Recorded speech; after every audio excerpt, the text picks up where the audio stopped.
dia, boa tarde, boa noite para você, nosso querido ouvinte. E agora, sejam muito bem-vindos ao segundo ano do podcast A Luz do Candeeiro. Eu sou o Francioli Araújo. Eu sou Caroline Silva. E hoje vamos receber quem? Professor José Carlos, professor de Física e meu irmão. Não podia omitir, né? Essa informação importantíssima. Não podia. Seja bem-vindo, Zé. Muito obrigado. É um prazer imenso estar aqui junto com vocês. Esse projeto que eu também acompanho há um tempo e é um projeto que a gente está crescendo junto aí, né? Vocês me acompanham e eu acompanho vocês e é só sucesso.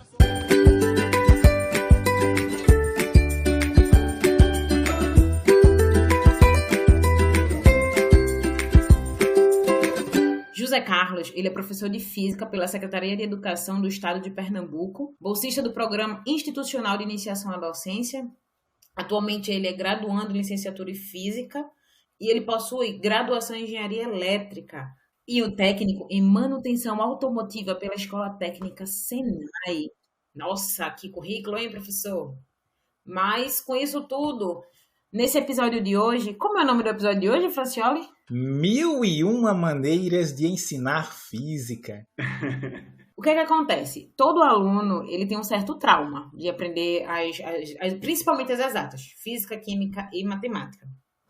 A química, o professor ainda dá seus pulos, né? Ainda faz um experimento daqui, mexe numa cor dali, toca fogo no sal, o sal fica colorido. Então, ele trabalha a parte mais lúdica da química para poder entrar no conteúdo. A matemática, quer queira, quer não, eu acredito que os meninos aceitam com maior facilidade. Me corrija se eu estiver errada. Já a física, ela ainda assim é a mais rejeitada pela comunidade escolar, né? E isso vem muito de como é passado a física. Não sei para a Francioli como foi, mas para mim, a experiência de física, eu fui para todas as finais de física no ensino médio. Não tive boa experiência, assim, todas as finais eu estava batendo carteira em física. E daí, a metodologia era sempre quadro, e ele mandava eu imaginar, assim, sempre um piloto. Imagina o piloto piloto Fórmula 1, quando a gente ia aprender cinética.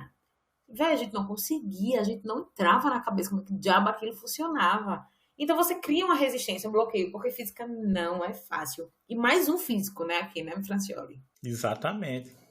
Mas eu não vou nem falar da minha experiência com física, não, porque ela é traumática. Eu vou deixar o Zé Carlos falar aí, né, a experiência dele. Aí a gente vai conversando, vai ver se de repente eu resolvo algum trauma, alguma sequela. É muito verdade tudo isso que Carol colocou e também até as sequelas que o Francioli colocou, porque a física, de fato, ela também, no meu ensino médio, ela foi interessante, porém, eu não descobri uma física assim que fosse criativa, uma física que fosse palpável, se assim eu posso dizer. Então, assim que eu cheguei no ensino superior, que eu fiz engenharia, como vocês bem falaram, eu sempre acreditei, e eu fui para a engenharia por acreditar numa ciência criativa, por acreditar que as coisas eram feitas a partir de um conhecimento que é limitado e por meio da criatividade poderíamos, né, propor à sociedade novas soluções. E foi então que, durante o processo, eu me descobri dentro da educação por meio da monitoria acadêmica e também por outros processos de palestra pela empresa Júnior, pela ONG também que eu consegui participar durante a universidade de fundar. Foi então que eu decidi, de fato, quando eu terminei a graduação, ir para a área de educação. Porque eu acredito, assim como o Paulo Freire, né, que agorinha fez, eu acho que o centenário, né? Eu acho que foi isso, que de fato, para mudar as coisas, precisa mudar as pessoas. E aonde mudar as pessoas, como ele bem indicou, por meio da educação transformadora, né? A educação libertadora, como ele chama. Então, eu acredito que eu escolhi naquele momento dedicar parte da minha existência, parte da minha vida, a transformar a vida de outras pessoas.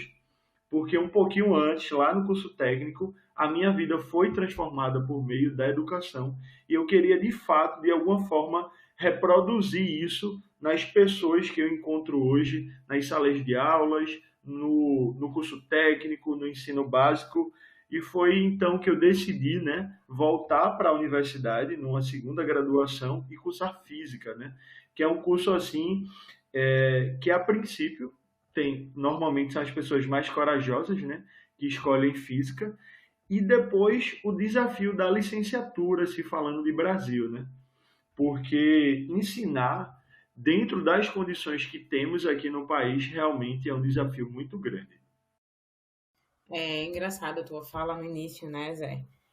Que eu lembrei muito da frase de Paulo Freire, né? Quando a educação não é libertadora, o sonho do oprimido é ser opressor. E a gente vê muito isso dentro da instituição, né? Você que já passou uma vez por uma instituição pública federal, não só pública, mas privada também. Hoje em dia, acho que tudo está muito igual, né? Nesse sentido. De você sofre hoje e amanhã você vai fazer sofrer. Isso é um problema, porque você acaba transferindo aquilo tudo que você viveu. E não é o intuito, pelo que eu vejo do seu projeto. O intuito é fazer os meninos acompanharem, crescerem. Então, conta um pouquinho do contexto na educação que você está inserido, né? Como é a instituição a qual você trabalha, a qual você está inserido hoje. Explica um pouquinho, porque os nossos ouvintes são de várias áreas desse Brasil e do mundo, né? Então, dá uma pincelada aí para poder então a gente entender como foi o processo que te levou para dentro da sala de aula. Perfeito. Hoje eu atuo na educação básica, então eu ensino matemática, física, astronomia e agora ainda estou com o pé no teatro no intuito da divulgação científica, né? Que é o último projeto que eu estou trabalhando agora, que é Somos Todos Galileu Galilei, né? Que daqui a pouco a gente vai falar um pouquinho mais sobre esse projeto. Mas, de modo geral, eu hoje, quando eu entro em sala de aula, eu pratico muito o que eu chamo de empatia, porque eu vim de escola pública, então eu conheço o outro lado da moeda, e eu sempre olho para os meus alunos e digo assim, se eu fosse o meu professor de física, o que é que eu faria por mim? Então, eu trabalho sempre nessa perspectiva de fazer para eles o que eu queria ter recebido do meu professor de física ou dos meus professores, baseado nas causas e condições que eles tinham, né? E como todo mundo sabe, às vezes as condições elas não são tão favoráveis, seja de remuneração, seja de condições de trabalho e seja de valorização da própria profissão. Só que eu poderia simplesmente sentar e reclamar e fazer o mesmo que todo mundo faz, que é basicamente fazer o mínimo necessário para se manter ali. Só que eu sou um professor, na verdade, eu sou um ser humano muito inquieto. Eu não consigo olhar e não fazer nada. Por mais que aquilo que eu vá fazer seja pouco, mas aquele pouco, de alguma forma, ele vai se reproduzir. Ele vai tocar algum aluno ali que não gosta de física, que é desinteressado. Porque teve uma vez que eu ouvi um físico dizendo assim, que é um crime muito grande para um professor de física fazer com que alguém não goste de física. Porque a física é simplesmente uma das disciplinas mais bonitas que existe no sentido de explicar e entender a vida. Então, tudo, o ar que você respira, a temperatura, a luz, a pressão, a densidade... É química. Físico-química, né, professora? E daí, temos física em basicamente quase todos os processos que nos cercam todos os dias, o tempo inteiro. Então, como é que você vai odiar uma coisa que faz parte da sua existência? Que é graças ao conhecimento dela que você tem algumas, né, falando de uma física mais fundamental, o desenvolvimento de algumas tecnologias, alguns processos naturais. Então, não tem, ou melhor, não teria como um estudante, né?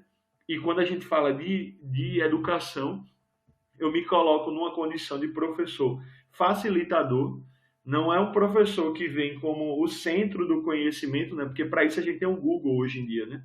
Os professores conteudistas hoje são o Google, né? E com fontes seguras. Então, na verdade, eu me vejo como um grande mediador. Mediador entre o aluno e o livro, o aluno e o documentário, o aluno e uma lista de exercício, o aluno e um projeto, porque eu estou ali, de fato, para mediar e para facilitar. E dentro dessa perspectiva, eu olhei para os meus alunos e disse assim, poxa, eu tenho N fatorial alunos e nem todos gostam de matemática e nem de física. mas como ensinar o mínimo necessário a esses alunos? Como fazer com que eles se sintam engajados em querer aprender mais sobre aquilo, né? E foi nessa perspectiva que eu comecei a procurar novos caminhos, além do quadro, além da lista e além do livro, que foi um caminho pelo cinema, um caminho pela música, um caminho pelo projeto, um caminho por apresentações teatrais. Então, conectar o que o aluno gosta ao que eu preciso passar para ele. Então, ressignificar o canal, né? Por exemplo, eu escolhi o Instagram para divulgar as coisas que uma sala faz, outra sala faz, porque os meus alunos estão no Instagram. Então, eu preciso estar aonde eles estão.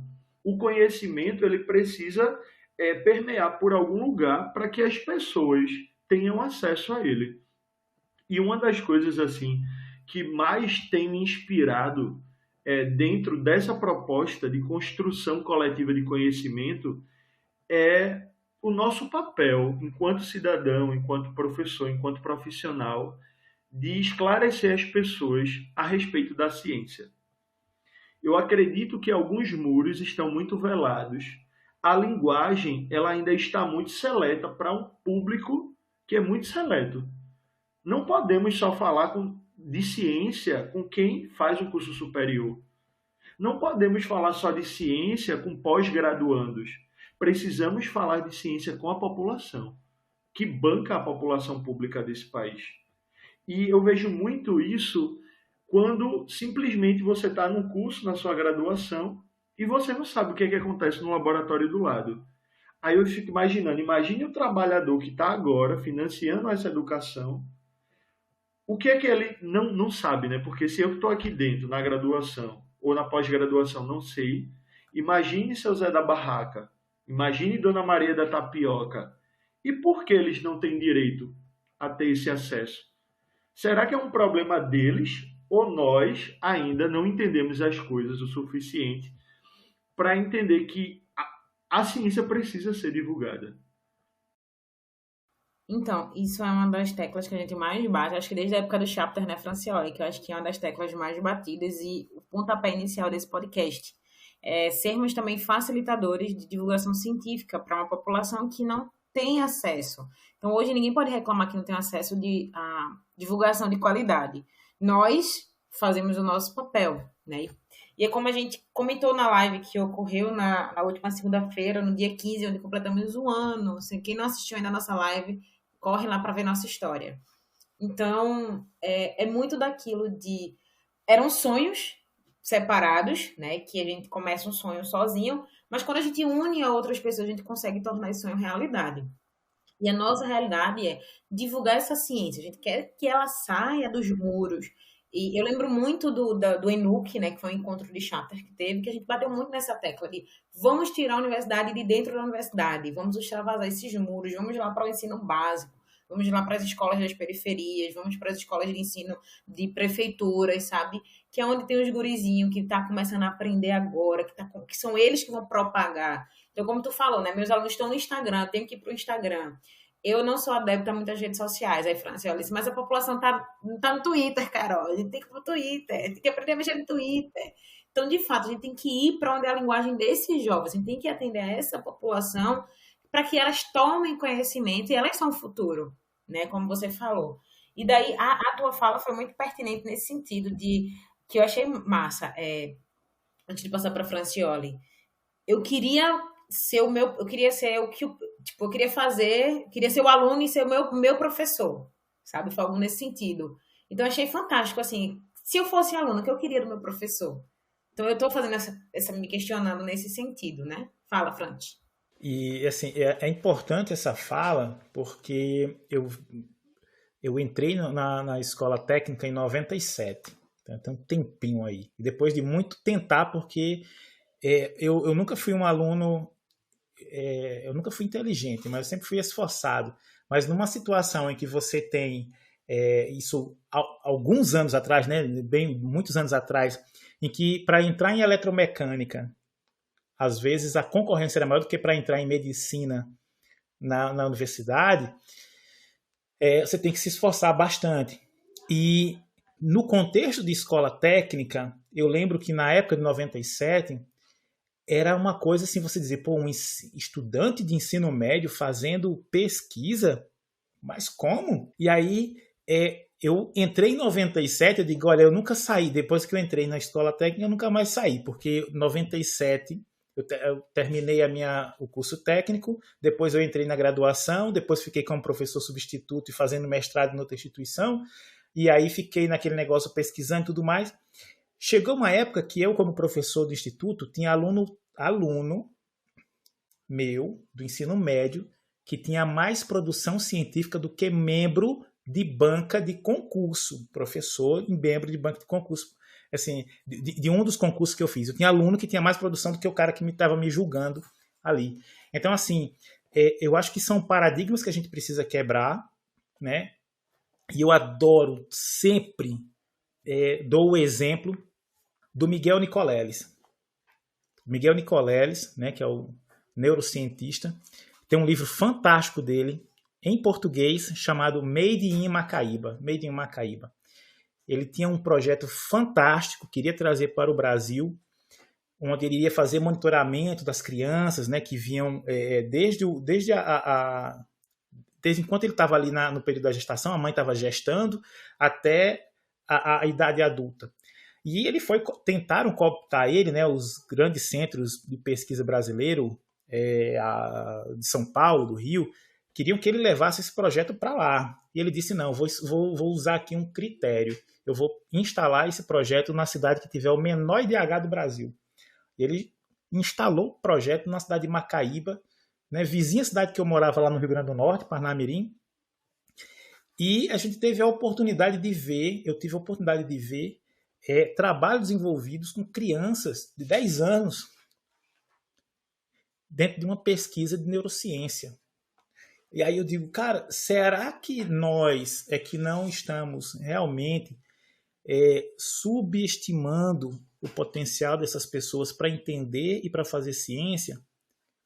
E aí, quando eu vejo aquilo, eu digo, com certeza nós estamos.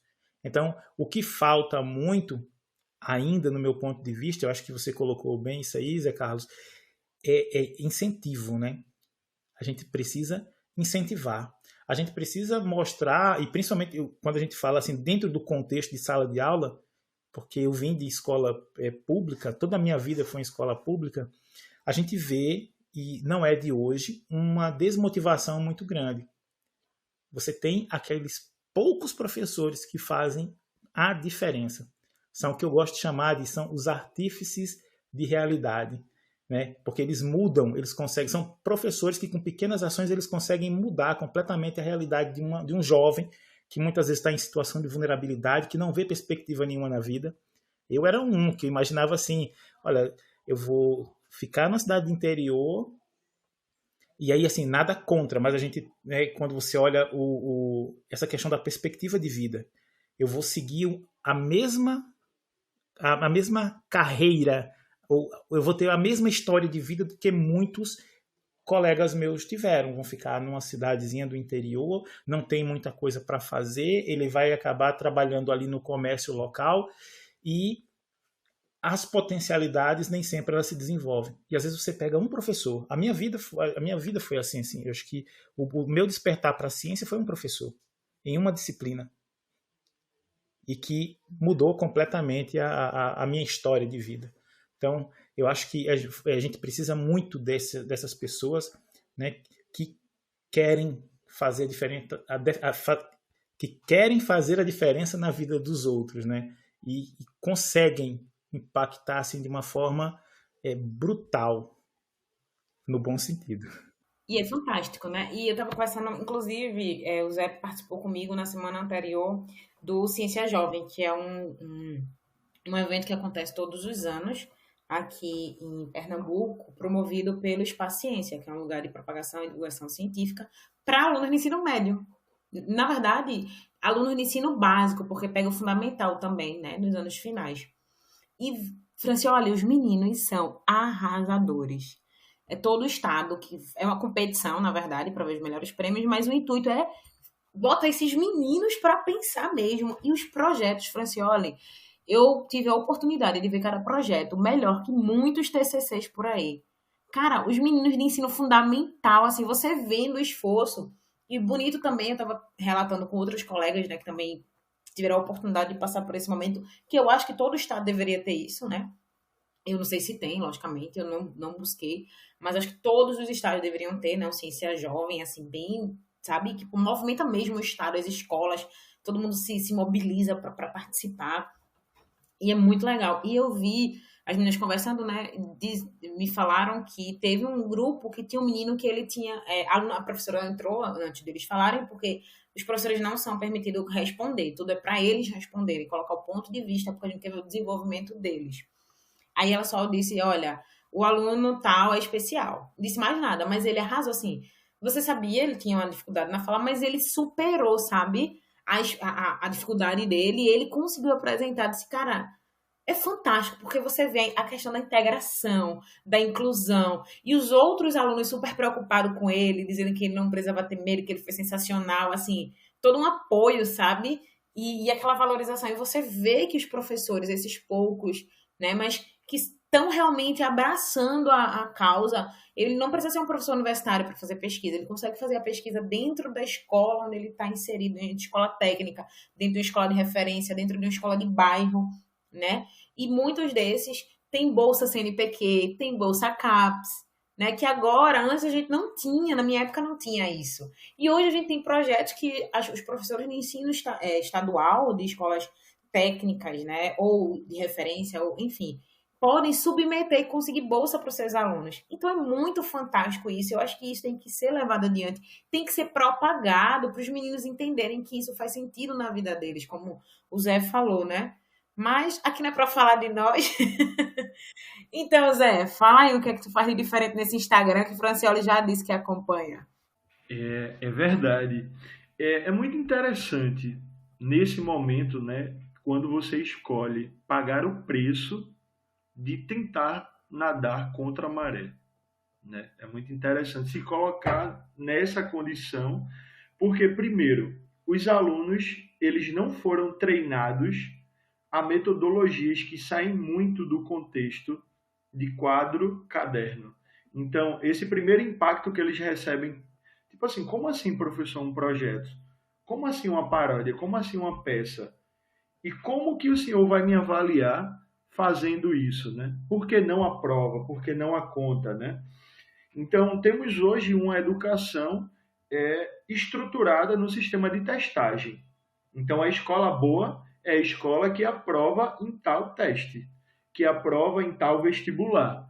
Então, quando esse aluno sai da escola, ele se encontra com a vida e a vida vai cobrar dele um posicionamento crítico social que ele, por exemplo, vai precisar saber de educação financeira, que ele vai precisar saber se comunicar, que ele vai precisar saber de tantas coisas que ele passou 11 anos na escola e que simplesmente ele, às vezes, em alguns casos, não aprendeu. E eu me pergunto, então, qual é a função dessa educação se não formar para a vida, né? Então, qual é a função da física se não fazer com que aquele conhecimento se transforme em alguma solução, que aquele conhecimento se transforme em alguma inquietação real, que pode impactar outras vidas? Albert Einstein, ele tem uma frase muito interessante, que eu levo como lema para mim, pelo menos nas aulas até hoje. Talvez amanhã eu mude, mas até hoje faz muito sentido. Ele diz assim: a imaginação é mais importante do que o conhecimento. É mais ou menos assim que ele diz, viu? Porque o conhecimento é limitado, mas a imaginação não. Então, até onde no processo educativo nós vamos estimular os nossos estudantes a serem criativos, a não seguirem, como diz, né, o gabarito. A vida não tem gabarito. Então, o problema da vida não está no livro. Então, como é que você vai treinar a mente de um jovem se você, de fato, como o Francioli falou, se você não desafiar ele? Nem ele sabe das suas potencialidades. E se você também não colocar ele numa condição que, de verdade, meus alunos vão estar escutando isso aqui em algum momento, tem projetos que eu já passei para eles que eu fiquei dizendo, meu Deus, será que eu consigo fazer esse projeto? E daí eles chegaram com o projeto pronto, e muito orgulhosos, muito felizes, né? Hoje em dia se fala muito em cultura maker, do aprender fazendo, e isso é uma tendência social, né? Falando aí de tecnologia, de impressora 3D, daqui uns dias a gente não vai comprar mais nada, a gente vai imprimir o que a gente precisa. Então, essa nova realidade precisa começar a fazer, precisa começar, na verdade, a fazer parte do nosso cotidiano. Precisamos começar sentido. Precisamos começar a treinar as nossas crianças para o que está chegando, que é uma realidade totalmente criativa, né? Assim espero. Eu boto minhas fichas nisso, né? Aonde não vamos mais ser simplesmente reprodutores de ideias, né? Porque por muito tempo eu acreditei que escola fosse cinema, né? Que a gente chega lá, senta, pega a pipoquinha, no caso o caderno, e só anota, e se você estiver na aula ou se não estiver na aula, não vai fazer diferença nenhuma, porque você é um mero espectador. E aonde é que está a construção coletiva dentro desse processo? Aonde é que você consegue, exemplo, até dentro da universidade, instituir um projeto, sei lá, da construção de uma casa ou de um prédio que vai ter um impacto social, que vai ter um impacto financeiro, que vai ter um impacto ambiental? Quando é que vamos universalizar, né, as construções sociais?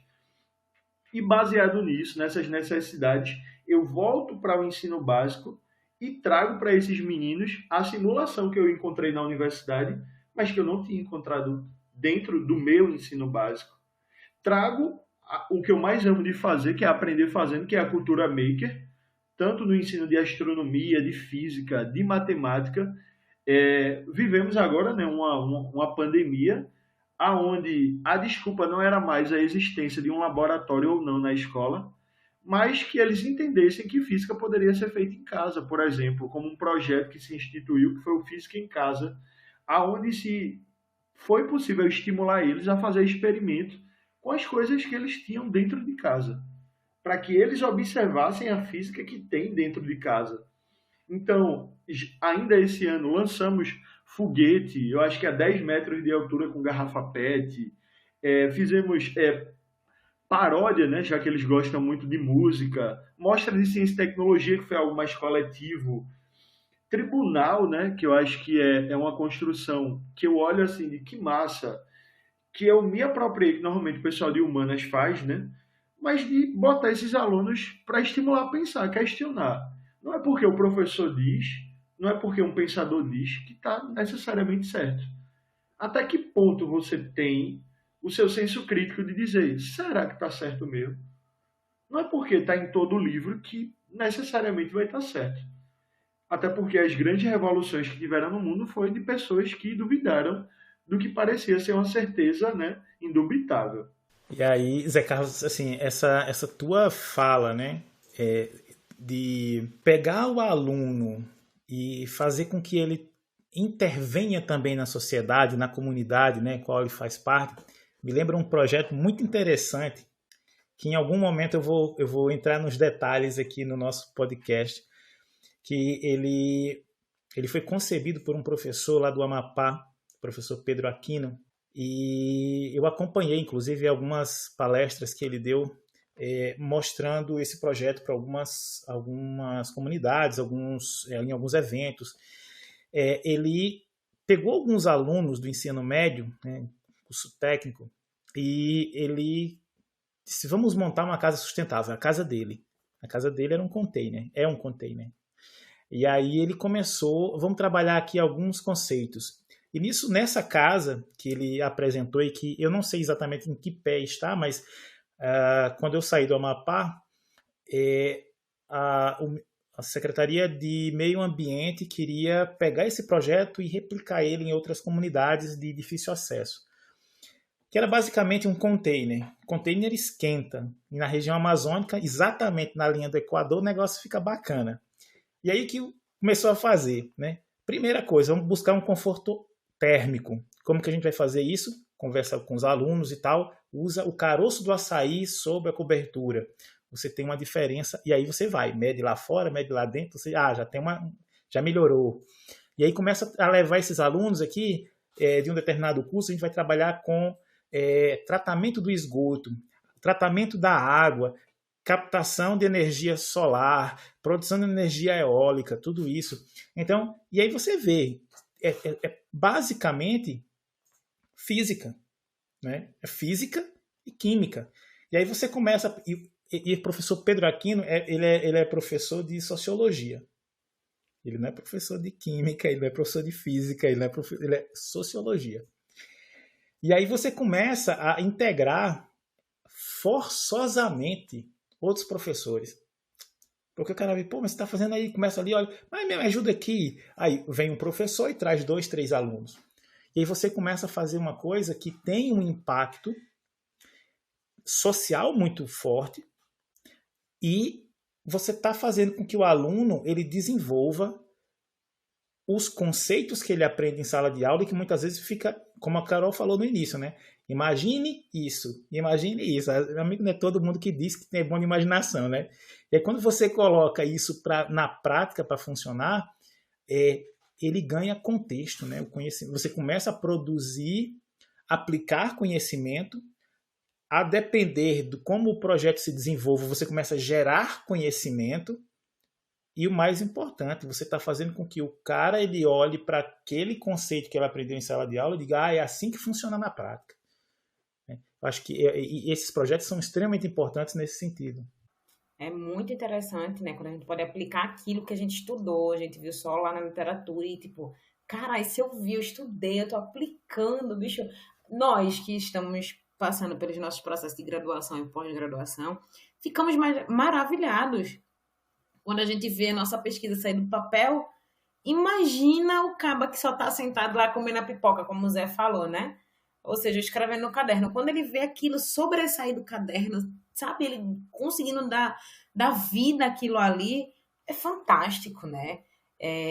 Como o Zé falou na frase do Einstein, não, eu entendo, eu acho massa, né? Que a imaginação é tudo, mas não é todo mundo que tem a capacidade de imaginar só com você tocando-lhe texto na cabeça.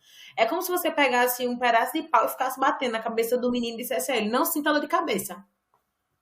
Não dá, ele não vai, ele não tem como inibir porque tá doendo. Toda ação gera uma reação. Então é muito disso, o que é que eu tô dando e o que é que eu vou receber, né? Então, é muita troca. Eu acho muito massa. Assim, eu tô evoluindo ainda, porque eu não sou uma boa professora. Eu estou no processo de evolução. Mas eu vou chegar lá. E sair do quadro CUSP não é fácil. Né? Sair do quadro CUSP não é fácil. Os alunos, eles dão uma dor de cabeça, mas tem uma dor de cabeça tão grande quando você pede para sair do quadro CUSP. Não é fácil. Barril.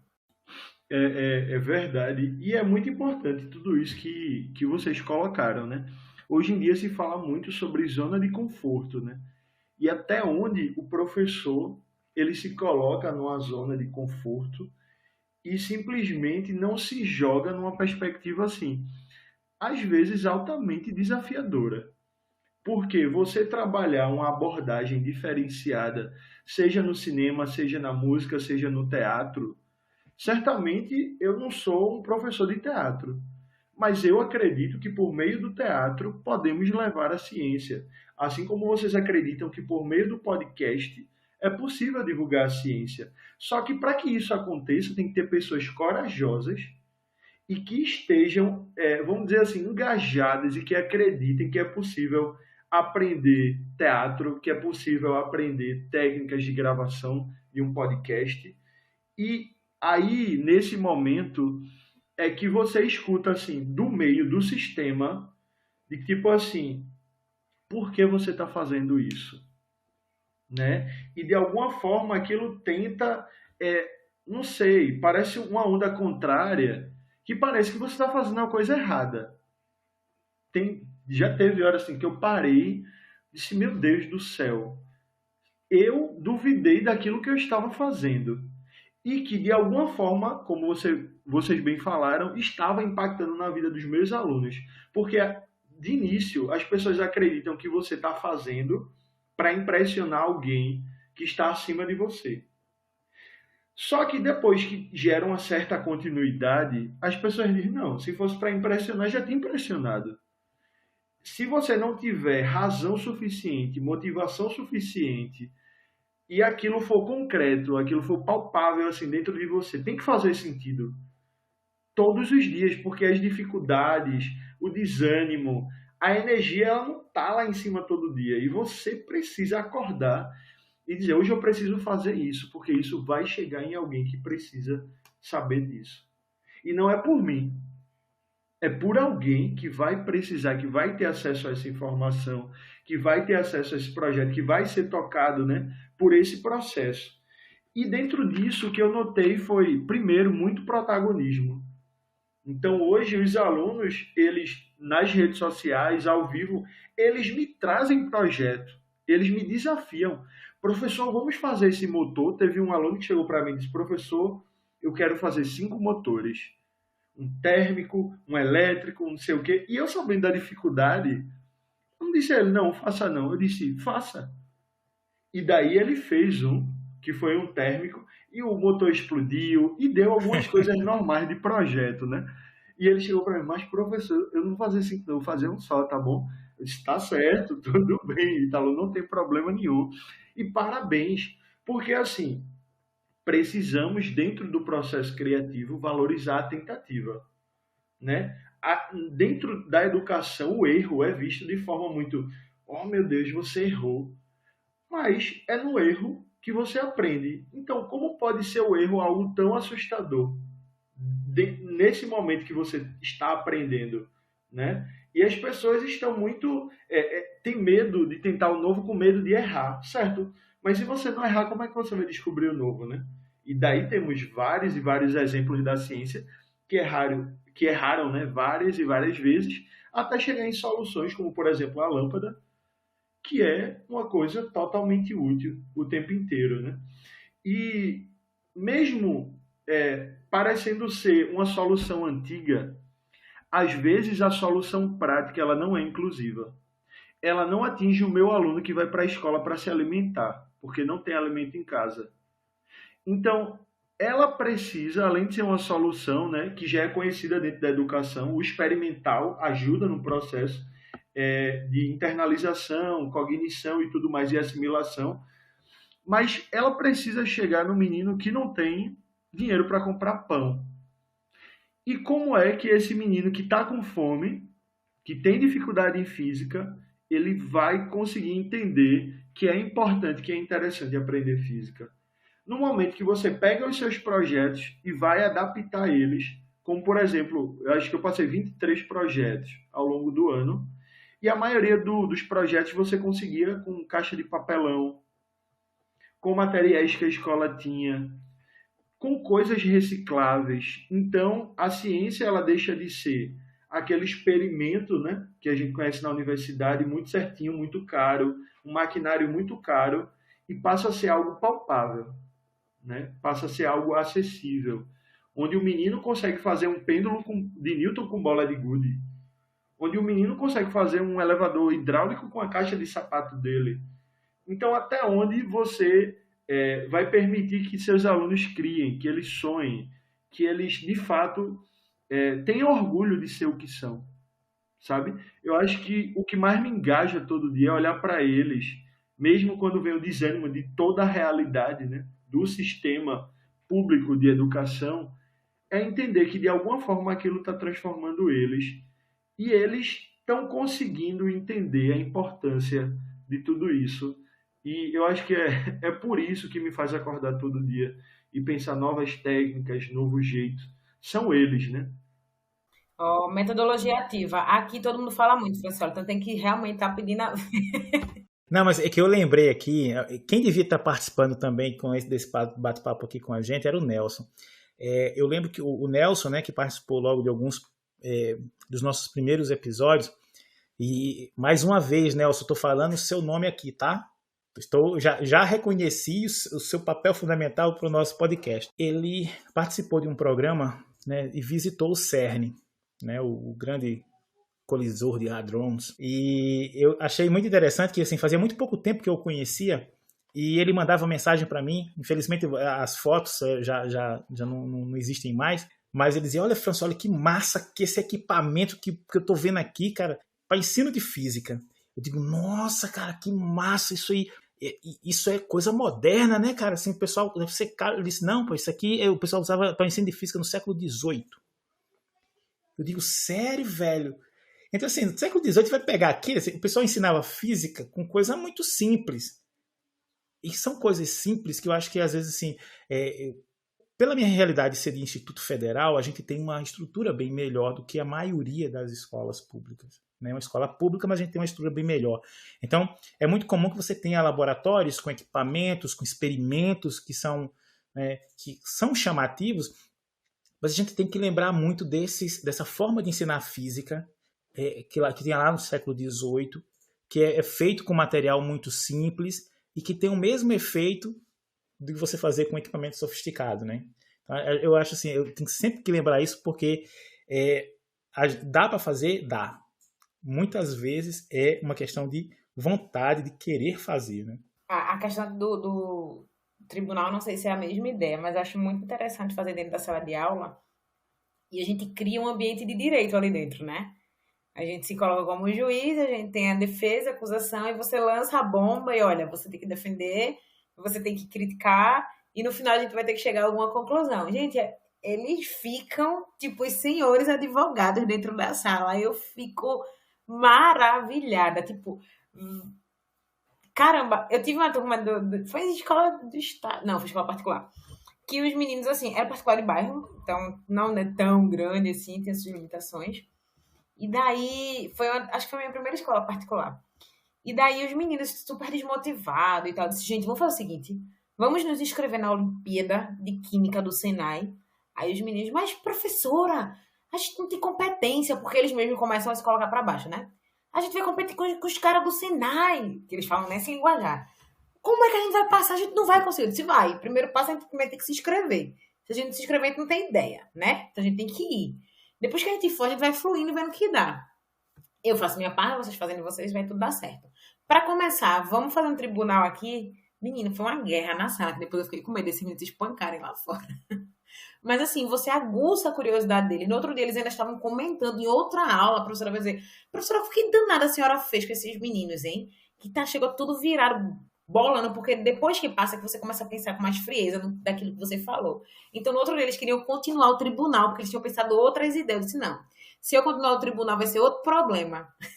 Então, assim, é isso que você tem que fazer, é instigar os alunos. Não é fácil, como a gente já falou aqui em diversos outros podcasts. Mas as metodologias ativas, que o nosso amigo Jefferson já conversou com a gente aqui, elas podem ser aplicadas. E o professor José Carlos é um exemplo disso, né? Dessas metodologias ativas, onde o aluno é o protagonista, onde você tem que ajudar ele a se encontrar, porque muitas vezes ele tem suas limitações, não são só as limitações devido à fome, mas estrutural dentro da família. Às vezes tem tudo dentro da família, mas tem um pai que agride uma mãe, né? Não tem pai. Então, são famílias que têm suas deficiências, como uma grande parcela da população brasileira possui. A gente não pode fechar os olhos para isso. Então, a gente vai dificultar ainda mais a vida dessa galera? Não, bicho. Eu acho que eu até conversei com o Zé outro dia, dizendo assim, cara, eu era muito odiada. Mas eu não era odiada porque eu gostava de ser odiada. É porque eu sou chata. Entende? Então, assim, juntava o inútil ao desagradável e deu ruim. Mas eu tentava ser legal, eu fazia várias atividades legais, mas é muito difícil quando você tenta sobressair que alguém diga assim, olha, não é assim que eu quero. A aula é minha. Então, a gente tá sempre remando contra um sistema que quer lhe sufocar. E a gente conversa muito, eu e o Zé, de, olha, não deixa. Vai e faz. Não baixa a cabeça, vai e faz. Mas depois de falar tudo isso, eu quero saber onde é que entra a peça no meio da física, né? Como é que surgiu a ideia da peça e que peça é essa? É a peça teatral, correto? Fala aí pra gente. Isso. Somos todos Galileu Galilei. E essa é uma frase de Denise, né? Uma das atrizes assim mais famosas para mim do Alto da Compadecida, que ela foi a mulher do padeiro. E ela foi Galileu Galilei mulher, ela fez essa interpretação aqui no Brasil, e que de alguma forma me tocou muito, porque um texto de Bertolt Brecht, eu acho que se lê assim, espero que se leia assim, né? E que é um texto dentro da dramaturgia, e mesmo sendo da área de exatas, fazendo física, eu gosto muito da arte, porque ela tem um papel fundamental, né, que faz com que as pessoas pensem, faz com que as pessoas reflitam, instiga as pessoas a sair de um estado de crença e de pensamento e às vezes até duvidar das suas próprias certezas. E esse texto, ele foi reescrito 3 vezes, então é uma biografia, né, de Galileu Galilei, onde ele traz um pouquinho, né, essa figura que na física ela é tão icônica, se assim eu posso dizer, e ele começa a humanizar Galileu, né? O Galileu mulher, o Galileu professor, o Galileu homem, o Galileu deficiente. Então ele pega a figura do Galileu histórico dentro desse texto e coloca como uma inquietação. E até que ponto aquele texto me tocou os meus alunos a ponto de estarmos hoje, né, ensaiando o ato Somos Todos Galileu Galilei, que é justamente quando temos um professor de física e de matemática que tem contato com um telescópio e que consegue ver, né, para a época dele, coisas além do que o poder da época acreditava, né? Que a Terra era o centro e que tudo ali estava girando ao redor, né, dos homens, que eram, na verdade, o centro. E para quem era importante essa informação?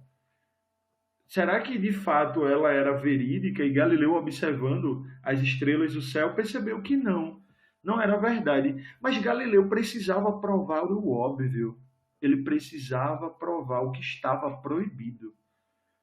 E hoje, vivendo uma pandemia, nós precisamos provar o óbvio. Nós precisamos, mais uma vez, provar que, por muitas vezes, um método que faz com que você se imunize desde a infância. Então, você nasce criança, qual é o primeiro ato do pai e da mãe? Levar para vacinar. E daí a gente chega hoje numa condição que a gente precisa provar o óbvio. Que já se foi visto ao longo da história que a vacina, não especificamente ela, eu não estou falando nem dessa. Eu estou falando que a vacina, é algo que funciona. E que todo mundo, desde criança, independente de qualquer coisa, se vacinou. Independente de ideologia que foi depois de posicionamento, porque a questão não é essa, né? Não é segregar, é unir. Afinal de contas, eu acredito que o povo é forte quando a gente consegue dialogar, quando a gente consegue unir de fato e fazer realmente algo construtivo. Então, Galileu, ele desafia o poder. Um amigo dele se torna papa, então ele pega e divulga as ideias dele. E daí, essas ideias e esses conhecimentos começam a ajudar na economia. E, porém, a igreja, né, na época, não poderia, infelizmente, apoiar ele. Então, pede para que ele abra mão de tudo que ele tinha afirmado. E até que ponto nós, tanto vocês ouvintes, quanto vocês, precisamos abdicar de coisas na vida para não arrumar um problema ou simplesmente para não incomodar alguém. E você sabe que aquilo é algo óbvio, mas que você precisa abrir mão. E quantas vezes não fazemos cara de paisagem, né, em nome do ganha-pão, né, em nome da paz? E o texto diz assim, que paz? Quem é que consegue ficar em paz após se vender, né? Quem consegue ficar em paz, né? Então, Galileu, ele abdica, né, de tudo que ele tinha conhecido, vai para a prisão, ganha as regalias do poder, mas ele não deixa de ser Galileu. Então, as pessoas da época acreditavam que ele tinha aberto mão da ciência, acho que a palavra é essa, mas quando, na verdade, Galileu ele não deixou de ser Galileu. Ele aproveitava ali o resto das luzes das noites para continuar escrevendo e guardando aquilo para no momento que Andréa, né, que é um nome feminino aqui no Brasil, mas é um nome masculino, chega para ele já na prisão, e dá para ele, para o seu aprendiz, tudo que ele tinha escrito e que estava sob controle de quem estava no poder na época. Então, você não precisa deixar de ser quem você é. Você precisa ser um pouco de Galileu às vezes, de abrir mão do óbvio em nome da sua paz, sem deixar de ser quem você é. Sem precisar negar para si mesmo o óbvio. Então, até que ponto conhecimentos de astronomia farão dos alunos exímios questionadores? Até que ponto uma aula, por exemplo, de acústica, de ondas sonoras, ondas mecânicas, vai instigar o teu aluno a entender que naquela aula não poderia ter nenhum deficiente auditivo, porque a sua sala não é inclusiva? Até que ponto a ciência vai incomodar e vai se conectar com tudo que está ao redor e entender que não é possível fazer ciência simplesmente pelo fato de alimentar a própria ciência no ego? Até que ponto a ciência vai ser uma ferramenta de transformação, de impacto, de solução? Até que ponto ela vai se colocar a serviço da mudança que precisamos, não só na educação, mas na sociedade como em geral? A maioria dos pensadores, dos cientistas, dos físicos, químicos, matemáticos, eles precisaram ser revolucionários. Eles precisaram fazer o que ninguém, até aonde eles chegaram, tinham feito. Então, é importante trilhar caminhos, é importante ter referenciais, é importante acreditar no que a ciência já construiu. Mas, acima de tudo, é importante questionar. É importante tentar um novo caminho, é importante errar. E isso é um ponto assim que tem me guiado na jornada, sabe? De sair de fato de onde eu estou, sair dos meus referenciais para acertar em algumas coisas e também errar. E que bom, né? Eu estou tentando coisas novas e de alguma forma olhar para os meus alunos e ver o brilho nos olhos dele e ver eles olhando para a ciência de forma a acreditar que é possível fazer diferente. E, acima de tudo, olhar para os meus colegas de trabalho e sentir que eles estão engajados junto comigo em aprender ciência, né? Porque está fadado ao fracasso quem acha que sabe de tudo, né? Então, a gente começa aí a integrar as coisas e tentar fazer pequeno, como você falou, uma pequena transformação, mas que pode, de fato, ter um impacto que não temos a mínima noção na vida dessas pessoas. E se isso já toca uma única pessoa, bem, já valeu a pena. Se esse projeto, se esse podcast transformar a vida de uma pessoa, já valeu a pena. Porque daí ela pode ser a propagadora de mais pessoas. Então, eu acho que essa é a principal mensagem. Não é sobre fazer o novo, é fazer para algo que é maior do que eu, do que Francioli, do que Carol. E quando você entende isso, você entende que ali você só é uma pecinha de algo que vai se tornar algo muito maior e que, independente de você estar ali, aquilo vai funcionar. Porque passa a ser o todo, né?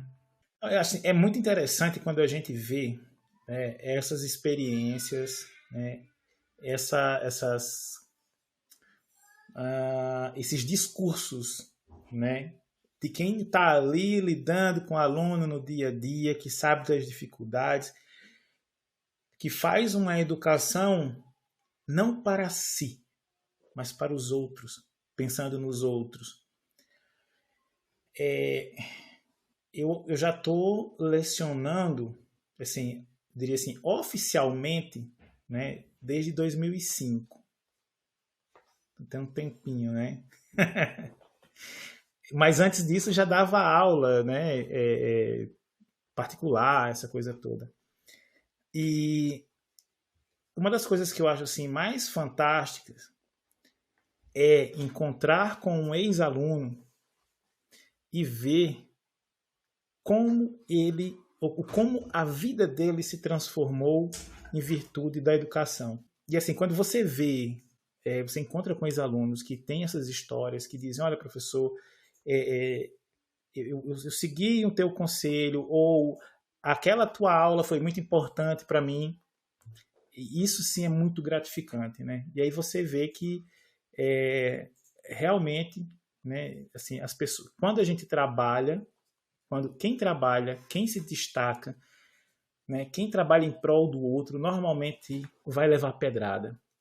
E como diz o meu orientador aqui, o André, você sabe que está fazendo certo justamente quando você está levando pedrada, porque você está se destacando. Então é continuar trabalhando, continuar motivando essa juventude, porque a gente não tem noção do poder transformador que a gente tem quando a gente trabalha em prol da educação e do desenvolvimento dos nossos alunos, né? Por mais difícil que seja, por mais desafios, mas procurar se qualificar para dar o melhor que a gente pode é recompensador. Então, assim, é realmente fantástico. Eu acho assim, que se a gente tivesse muito mais pessoas trabalhando dessa forma, né, trazendo realmente coisas que fazem com que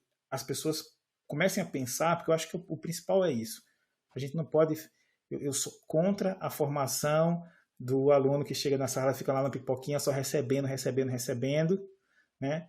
Vai ser avaliado ali por um processo que a gente já discutiu isso aqui no podcast, a avaliação não avalia, na realidade, né? Você decora para fazer uma prova, mas o que aquilo vai servir na sua vida realmente é uma coisa um pouquinho mais difícil da gente mensurar, e ela exige também uma reformulação desses processos o melhor uso, né, da ferramenta de avaliação.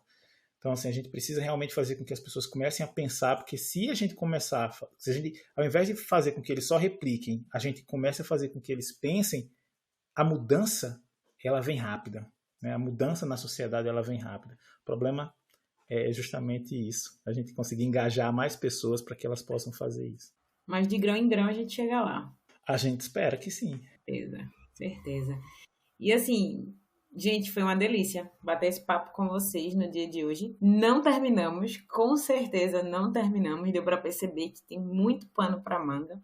Quero muito fazer esse bate-papo do Zé junto com o Diego, juntamente com o Jefferson. Vai ser fantástico, sabe? Vai ser muito bacana. Quem sabe a gente não bola uma live disso aí, né? Quem sabe? Vamos pensar como vai ser isso. Mas assim, gente, meu irmão é meu orgulho, né? Ele é mais novo. Mas eu sou muito orgulhosa de poder trazer ele aqui para ele falar da vivência. Nós temos experiências completamente diferentes, né? Temos vivências completamente diferentes e a gente tá sempre aqui dando força um pro outro crescer, né? Uma família bem exata, inclusive. E é maravilhoso ter essa oportunidade e, gente, é fantástico as oportunidades que a Luz do Candeeiro nos proporciona, né? A ciência, ela nos proporciona esse grau de união. E essa é a minha mensagem de hoje, né? Continuemos e sem desistir. Acho que assim como eu falei na live, quem não assistiu, por favor, vá assistir mais uma vez. Eu estou falando da live da gente, que aconteceu no dia 15 de novembro, tá? A gente falou muito persistência, né? Do quanto a gente pensou em desistir, do quanto a gente pensou em deixar de lado. Mas a gente tá continuando e a gente tá... Cara, tu tá triste, começa a rir, vai, muda esse bom dia, boa tarde, boa noite, senão a galera não vai querer mais escutar o podcast. E é isso, são as simples coisas que a gente faz entre o grupo e que a gente pode fazer além, a gente pode fazer com os nossos alunos, com os nossos vizinhos, divulgar ciência, é isso. É saber falar para pessoas que queiram ouvir, né? Porque também não adianta você falar para alguém que não queira ouvir. Aí entra lá naquele episódio de como é que conversa, como é o nome do episódio, Francioli? Qual? Conversa. O do artigo, como conversar com negacionistas. Sim. Então aí já é outra história, mas para quem quer ouvir e acha que é difícil linguajar, mude seu linguajar, né? Fale de um jeito que todo mundo entenda, que você consiga entrar na cabeça desses meninos. Então eu sou muito feliz, né? Porque um dia meu irmão me convidou para estar na escola e eu falei do nosso projeto, né, da Luz do Candeeiro. quando eu fui dar lá a palestra na Semana de Ciência e Tecnologia, foi massa, os meninos pensaram horrores, assim, eu botei assim para pensar. E hoje eu estou trazendo meu irmão aqui, convidado, né, o Zé Carlos, para falar o que ele faz no cotidiano, que era para ser o que todo mundo deveria fazer. E acaba se tornando algo extraordinário, porque faz a diferença na vida das crianças e adolescentes. Então, Zé, obrigadão pelo teu tempo e disponibilidade aqui com a gente, né, Francis? Foi um prazer massa, né? Estar aqui. Eu acredito que começar é a parte mais difícil. Parece que continuar é a mais difícil, mas eu acho que não. Acho que o primeiro passo, sair de onde está para outro lugar, é um pouco mais difícil do que continuar. É a inércia. É a inércia mesmo. E daí eu sempre costumo dizer assim, rapaz, só vai. No processo é que a vida acontece. Porque se você parar para pensar, a linha de chegada é o quê? Da vida. Qual é a linha de chegada da vida? É a morte. E quem quer chegar lá? Ninguém. Então tem que aproveitar o processo, tem que se divertir no processo. Tem que ser algo assim que, no mínimo, vai valer a pena você participar por você, pelo outro. E é muito isso que Francioli disse, é todo mundo junto pelo bem de todo mundo. Se cada um focar nas suas potencialidades, dá certo. Porque naquilo que cada um se propõe a fazer, da forma que se propõe a fazer, eu acho que é disso que a gente precisa. Eu acredito que a gente não precisa de mais de um Zé. Precisamos de Zé, nós precisamos de Carol, precisamos de Francioli. Precisamos que cada pessoa, cada ouvinte seja um potencial naquilo que você já é. Né? É como Galileu não deixou de ser Galileu.